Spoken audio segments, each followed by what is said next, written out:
নতুন একটি সুপার পাওয়ারের জন্ম হতে যাচ্ছে পৃথিবীতে। এই নতুন সুপার পাওয়ার পৃথিবীতে আবার নতুন করে দীর্ঘদিন ধরে রাজত্ব করবে, যে জিনিসটি মোটামুটি বর্তমান সময়ে অনেকটা নিশ্চিত হতে যাচ্ছে। কেননা বর্তমান সময়ে যে জিনিসটা আমরা দেখতে পাচ্ছি, পৃথিবীতে একটি বড় সংকট আছে।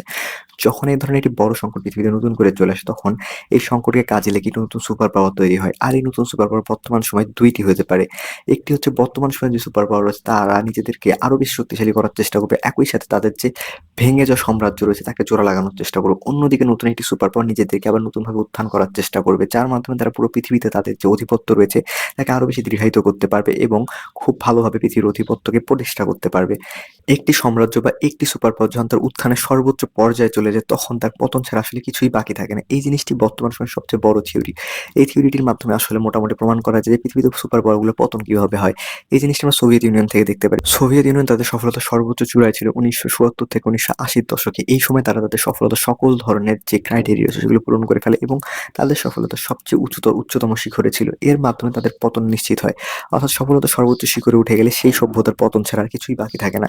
এই জিনিসটি বর্তমান সময়ে ইউএস এর ক্ষেত্রে দেখা যাচ্ছে যে ইউএস তার সকল ক্ষেত্রে সফলতার সর্বোচ্চ চূড়া অতিক্রম করে ফেলেছে ২০১০ সাল বা ২০০০ সাল থেকে ২০২০ সালের মধ্যে। এর পরবর্তীতে এদের পতন হওয়া শুরু করেছে। বর্তমান সময়ে বলা যায় যে এই সুপার পাওয়ার গুলো যদি নিজেদের অবস্থানকে শক্তিশালী করতে চায়, তাহলে পৃথিবীতে আরো বড় একটি যুদ্ধ অবস্থা বা আরো বড় একটি সংকট আসতে হবে। অর্থাৎ যুক্তরাষ্ট্র যেমন নিজেদেরকে বাঁচানোর চেষ্টা করবে, একই সাথে আরেকটি সুপার পাওয়ার যেমন চায়না বা যুক্তরাষ্ট্রের রাশিয়ার মতো দেশগুলো আসলে নিজেদেরকে আরো বেশি নতুনভাবে সুপার পাওয়ার হিসেবে অন্তর্ভুক্ত করার চেষ্টা করবে। বর্তমান সময়ে যুক্তরাষ্ট্র যে জিনিসটি করতে পারে তা হচ্ছে ইউরোপের একটি বড় ধরনের সংকট সৃষ্টি করতে পারবে, পৃথিবীতে বড় ধরনের একটি সংকট সৃষ্টি করছে, যার মাধ্যমে তারা এটা প্রমাণ দিবে যে তারা ছাড়া আসলে পৃথিবীকে শাসন করার মতো আর কেউ নেই। তারা যদি শাসনভার নিজেদের হাত থেকে ছেড়ে দেয়, তাহলে পৃথিবীতে অনেক বড় গন্ডগোল সৃষ্টি হবে। এর মাধ্যমে তারা এটা প্রমাণ করবে এবং একই সাথে নিজেদের যে ক্ষমতা রয়েছে তাকে অনেক বেশি দেখানোর চেষ্টা করবে এই যুদ্ধের মাধ্যমে। এবং অর্থনৈতিক থেকে শুরু করে বিভিন্ন আঙ্গিকে যেহেতু যুক্তরাষ্ট্র পিছিয়ে পড়ছে চীনের থেকে, তো এই জিনিসটি তারা আসলে নতুনভাবে গেইন করার চেষ্টা করে সমরাস্ত্র ব্যবসার মাধ্যমে। তো একইভাবে আসলে চীনের জন্য প্রযোজ্য এই সংকটকে কাজে লাগিয়ে চীন রাশিয়ার কাছে অস্ত্র ব্যবসা করতে পারে এবং একই সাথে পৃথিবীতে যে তাদের গ্রিপ রয়েছে, পৃথিবীতে তাদের যে সক্ষমতা রয়েছে তাকে আরো বেশি বিস্তৃত করতে পারে এবং নতুনভাবে নিজেকে একটি সুপার পাওয়ার হিসেবে পুরোপুরিভাবে গ্লোবাল মঞ্চে আসলে দাঁড় করিয়ে দিতে পারবে। চীন যদি এই বড় সংকটকে মোটামুটি বিলুপ্ত করতে পারে, তাহলে এক্ষেত্রে চীন নতুন একটি সুপার পাওয়ার হওয়ার যে আসন রয়েছে সেই আসনে নিজেদের হাত মোটামুটি রেখে দেবে। এ থেকে বোঝা যাচ্ছে বর্তমান সময়ের এই বড় সংকট আসলে ৩টি দেশের জন্য অনেক বড় সুযোগ। একটি জোটের ক্ষেত্রেও বলা যেতে পারে, ব্রিক্সের মতো জোটগুলো বর্তমান সময়ে অনেক বেশি শক্তিশালী হওয়ার চেষ্টা করছে। আর এই ভয়ের কারণে মূলত যুক্তরাষ্ট্র চাচ্ছে তাদের যে সুপার পাওয়ারের যে মসনদ রয়েছে সেই মসনদ তাদের হাত থেকে হাতছাড়া হয়ে যাচ্ছে। আর তারা চায় বর্তমান সময়ে যুক্তরাষ্ট্র এই মসনদকে মোটামুটিভাবে নিজেদের হাতে রাখার জন্য একটি বড় সংকট তৈরি করবে, যার মাধ্যমে পৃথিবীর যে অর্থনৈতিক গ্রোথ রয়েছে সেটিকে অনেকটা স্লো করে দেবে। একই সাথে তাদের অর্থনৈতিক গ্রোথ শুধুমাত্র হবে, কেননা যুদ্ধ হলে শুধুমাত্র যারা অস্ত্র উৎপাদন করে সেই দেশগুলোরই গ্রোথ হয়। অর্থাৎ যুদ্ধকালীন সময় পৃথিবীর সকল দেশের যেখানে উন্নয়ন অগ্রযাত্রা থেমে যাবে, সেখানে শুধুমাত্র যে দেশগুলো অস্ত্র তৈরি করে সেই দেশগুলো অর্থনৈতিক উন্নয়ন হবে। অর্থাৎ এই ধরনের যুদ্ধ অবস্থাতে ৫ থেকে ৪ বছর চলে।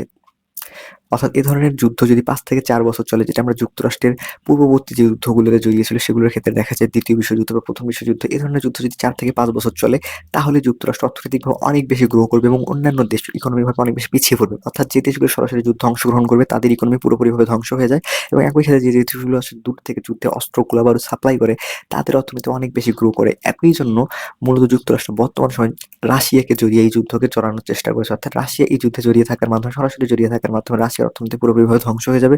আর অন্যদিকে যে যুক্তরাষ্ট্রের অর্থনীতি রয়েছে তা অনেক বেশি গ্রো করবে এবং একই সাথে ইউরোপের যে অর্থনীতি তাও অনেকটা ধসের নিচে নেমে আসার সম্ভাবনা রয়েছে। এ থেকে বোঝা যাচ্ছে এ ধরনের বড় একটি সংকট তৈরি করার মাধ্যমে যুক্তরাষ্ট্র তাদের মসনদে থাকার সময়কাল আরো বেশি বৃদ্ধি করতে চাচ্ছে এবং একই সাথে চীনের মতো দেশগুলো আসলে এর সুযোগ নেওয়ার চেষ্টা করবে।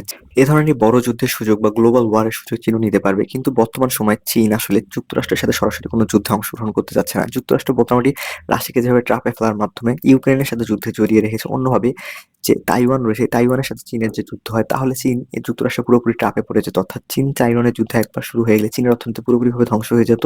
তাইওয়ানকে অস্ত্র সরবরাহের মাধ্যমে আমেরিকার ইউএসএ বা আমেরিকার যে অর্থনৈতিক গ্রোথ রয়েছে তা অনেক বেশি বৃদ্ধি পেত। এই জিনিসটি মূলত যুক্তরাষ্ট্র চাচ্ছিল যে যুক্তরাষ্ট্র চীনকে একদিকে তাইওয়ানের সাথে যুদ্ধ লাগিয়ে দিবে, অন্যদিকে রাশিয়াকে ইউক্রেনের সাথে যুদ্ধে লাগিয়ে দিবে, যার মাধ্যমে পুরোপুরিভাবে একটি বড় গ্লোবাল ওয়ার তৈরি হবে। একটি হচ্ছে এশিয়ার দিকে আর একটি হচ্ছে ইউরোপের দিকে। বর্তমান সময়ে যদি ইকোনমিক গ্রোথের দিক থেকে এশিয়া সবচেয়ে বেশি অগ্রসর।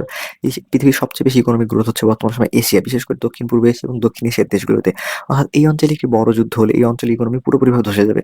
আমরা যাই বলি না কেন চীনের অর্থনীতির কারণে আসলে এশিয়ার অর্থনৈতিক অঞ্চলের উন্নয়ন ঘটছে। মূলত চীনের অর্থনৈতিক ডেভেলপমেন্টের কারণে এই চীনের আশেপাশে যে প্রতিবেশী দেশগুলো রয়েছে বাংলাদেশ, ইন্দোনেশিয়া, ফিলিপাইন বা অন্যান্য যে দেশগুলো রয়েছে তাদের উন্নয়ন ঘটছে। এই জিনিসটি যদি থামিয়ে দেওয়া যায় কোনো একটি যুদ্ধের মাধ্যমে, এশিয়া অঞ্চলের যুদ্ধের মাধ্যমে, তাহলে এশিয়া পুরোপুরিভাবে আসলে আমেরিকার উপর নির্ভরশীল হয়ে পড়বে।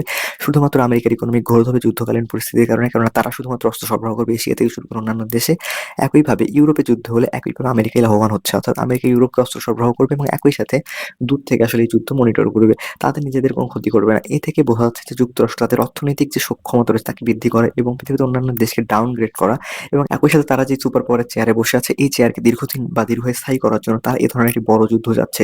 রাশিয়াকে একদিকে যেমন ইউরোপের যুদ্ধে জড়িয়ে রাখার মাধ্যমে রাশিয়াকে কোণঠাসা করছে, অন্যদিকে চীনকে ট্রাপে ফেলার মাধ্যমে তাইওয়ান যুদ্ধে যদি জড়াইতে পারতো তাহলে চীন পুরোপুরিভাবে রুশ যুক্তরাষ্ট্রের ফাঁদে পড়ে যেত এবং চীনও অর্থনৈতিকভাবে অনেক বেশি ক্ষতিগ্রস্ত হতো। এই জিনিসটি মূলত চীন বুঝতে পেরে যুক্তরাষ্ট্রের উস্কানিতে কোনোভাবে তাইওয়ানের সাথে আসলে যুদ্ধে জড়াইতে চাচ্ছে না, বা এই কারণে মূলত চীন নিজেকে অনেকটা সেপারেট রাখতে চাইছে যুদ্ধ থেকে। কেননা যুদ্ধকালীন পরিস্থিতিতে সবচেয়ে বেশি ক্ষতি হবে চীনের এবং রাশিয়ার, আর অন্যদিকে সবচেয়ে বেশি লাভবান হবে যুক্তরাষ্ট্র। আর এর মাধ্যমে যুক্তরাষ্ট্র দীর্ঘস্থায়ীভাবে যে সুপার পাওয়ারের আসন রয়েছে এই আসনকে দীর্ঘস্থায়ী করতে পারবে এবং তারা কৌশলগত রাখতে পারবে। আর এটাই মূলত সবচেয়ে বড় কারণ যুক্তরাষ্ট্রে এতগুলো যুদ্ধ যাচ্ছে পৃথিবীর বিভিন্ন অঞ্চলে, মধ্যপ্রাচ্য থেকে শুরু করে সকল অঞ্চলে যদি বড় বড় যুদ্ধ করা যায় তাহলে আসলে সব থেকে লাভবান হতে পারে যুক্তরাষ্ট্র। কেননা যুক্তরাষ্ট্র বর্তমান সময়ে তাদের যে পতন ঘটছে, বিভিন্ন দেশ থেকে তাদের সৈন্য সরে আসছে এবং একই সাথে ইকোনমিক ভাবে তাকে চ্যালেঞ্জ করার মতো ব্রিক্সের মতো বড় বড় জোট রাশিয়া এবং চায়নার যে অর্থনৈতিক সক্ষমতা রয়েছে তা বৃদ্ধি পাচ্ছে। আর এই জিনিসগুলোকে আটকানোর জন্য এত বড় একটি সংকট তৈরি করার চেষ্টা করছে মধ্যপ্রাচ্যে, এবং তারা সংকট তৈরি করার চেষ্টা করছে। অন্যদিকে ইউরোপে সংকট তৈরি করে ফেলেছে এবং একই সাথে এশিয়ার দিকে সংকট তৈরি করতে পারলে তাহলে সকল দিক থেকে যুক্তরাষ্ট্র লাভবান হবে, পুরো পৃথিবীতে তাদের আধিপত্য আরো বেশি বৃদ্ধি পাবে। আর এই জিনিসটি মূলত সকল দিক থেকে বোঝা যাচ্ছে যে যুক্তরাষ্ট্র কেন এত বড় যুদ্ধ চাচ্ছে। আর নিজের নতুন সুপার পাওয়ারের জন্ম হবে সেটা হচ্ছে যুক্তরাষ্ট্র আবার নতুন করে নিজেদেরকে রিজেনারেট করার চেষ্টা করবে, অর্থাৎ নতুনভাবে যুক্তরাষ্ট্র আবার নিজেদেরকে সুপার পাওয়ার হিসেবে ঘোষণা করতে পারে। আর এক্ষেত্রে যদি চীন যুক্তরাষ্ট্রের ফাঁদে পা না দেয় তাহলে চীন এক্ষেত্রে আরো একটি নতুন সুপার পাওয়ার হিসেবে সোভিয়েত ইউনিয়নের মতো আরেকটি শক্তিশালী সুপার পাওয়ার হিসেবে পৃথিবীর মঞ্চে নতুন করে অবস্থান গ্রহণ করতে পারবে। তো দেখা যাক ভবিষ্যতে কি হয়। এই বিষয়ে আপনাদের গুরুত্বপূর্ণ মতামত জানাতে পারেন আমাদের কমেন্ট বক্সে। আর কি বিষয়ে ভিডিও চান তাও জানাতে পারেন আমাদের কমেন্ট বক্সে। দেখা হবে অন্য কোনো অঞ্চলে, ইনশাল্লাহ। বাই।